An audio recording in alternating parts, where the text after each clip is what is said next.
But Mr. Death, he had his business to tend to.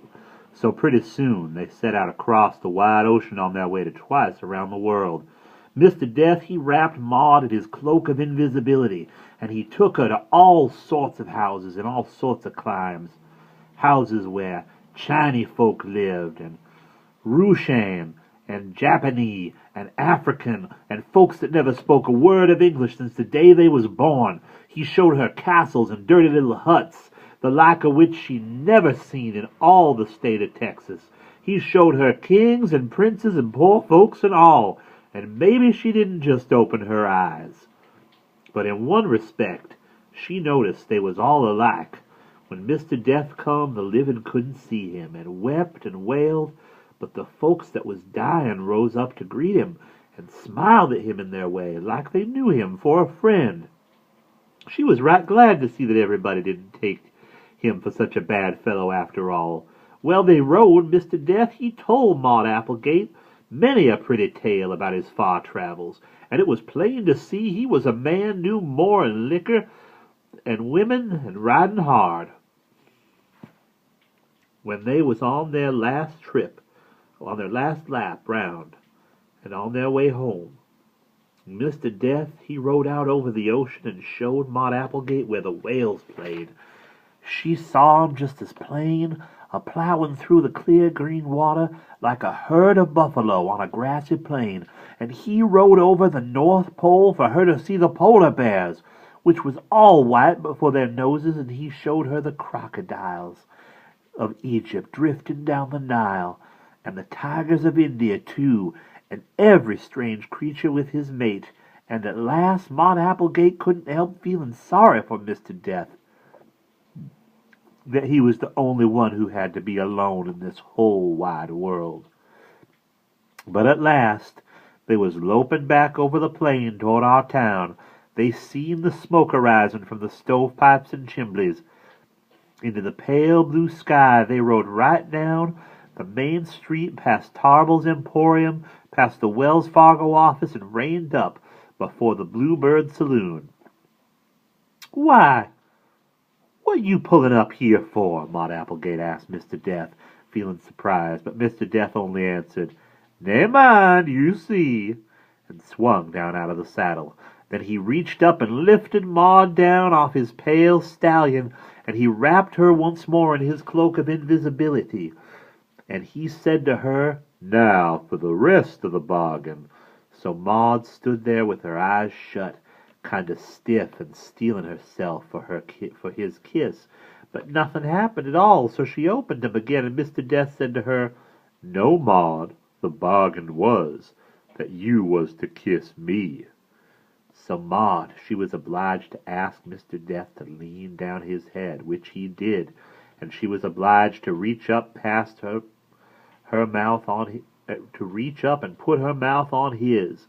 Now maybe she thought it would be cold, and maybe she thought it would be fearful to kiss Mr. Death. I don't know, I'm sure. But it surely come as a great surprise to her when she found her two arms around his neck without her knowing how they got there, and her two own lips on his. The truth of the matter is, it was Mr. Death stepped away the first and told her soft and low, "Run along now, Maud. Billy be damn Bangtree, your own true love, is setting right in there in the Bluebird Saloon." Then Mr. Death unwrapped her from his cloak of invisibility so she couldn't see him no more, only hear his spurs jingling as he walked away, and Maud Applegate was left standing by herself before the Bluebird Saloon, where, inside the window, she could see Billy be damn Bangtree, her own true love, sitting at a table, drinking whiskey with a bunch of fly young women of a kind don't mind setting in saloons. Oh, then Maud Applegate's bosom was so full of 1,000 feelings she thought she would burst, and she didn't know whether what she wanted most was to wrench up the hitching rail, bust into the Bluebird Saloon, and lambaste her own true love, or whether she'd simply like to melt of shame and sink through the ground. Then she noticed that her daddy's pinto, all groomed and saddled, was tied up by the Bluebird door. She was just about decided to mount him and gallop off home before anybody seen her, when Billy Bedam Bangtree caught sight of her through the window and come pushing out of the swinging doors, swaggering and hitching his pants like he'd never been half dead in his life. "Why," he sings out, "if it ain't little Maud Applegate waiting for me outside the Bluebird Saloon. Where you been, honey? Heard you was away." Maud Applegate, she felt the red coming up in her face. She snapped back at him. "Heard that you was mighty sick." "Mighty sick," Billy said, shaking his head. "Mighty sick and like to die, but old Injun Mary, she doctored me good and new with her poultices and herbs." Now this was the last straw to Maud Applegate. She'd rode high and she'd rode low. She'd rode through cow country and to sheep country, through sheep country to Injun country, through Injun country to the far mountains to stay the hand of Mr. Death from taking Billy Bedam Bangtree, her own true love.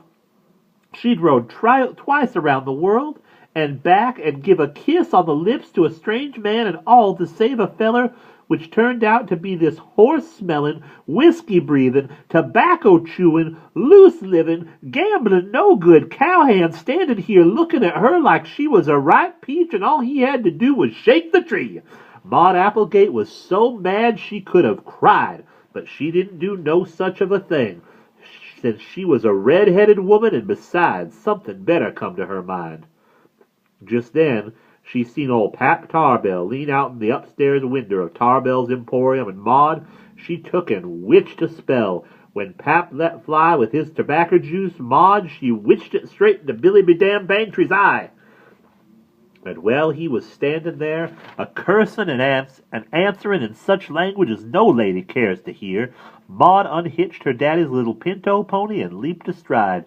She dug in her heels and set the dust a-flying, and she galloped down the street out of town. She rode through cow country into sheep country, through sheep country into Injun country, through Injun country to the far mountains until she caught sight of Mr. Death on his pale stallion. Then she sung out, "Oh, wait up, Mr. Death, wait for me." And when Mr. Death heard her, he turned and rode back down the trail, though he is one who turns back for no man, and he snatched her off with her little pinto and onto his pale stallion. He held her close and kissed her good and pretty, and he said, "I guess Granny'll be mighty proud to see you." And Maud Applegate said to him, "Just don't let me hear no talk about peeping through folks' windows never no more." Now Maud Applegate, she lived a long and happy life with Mr. Death, and from all I hear, she's with him yet. Fact is, she took to helping him with his work, and when we was young'uns and cross at bedtime and started to cry, our mammies told us, "Hush now, honey, close your eyes, and pretty soon Maud Applegate'll sit by your bed and sing you a lullaby." And she used to. Heard her myself.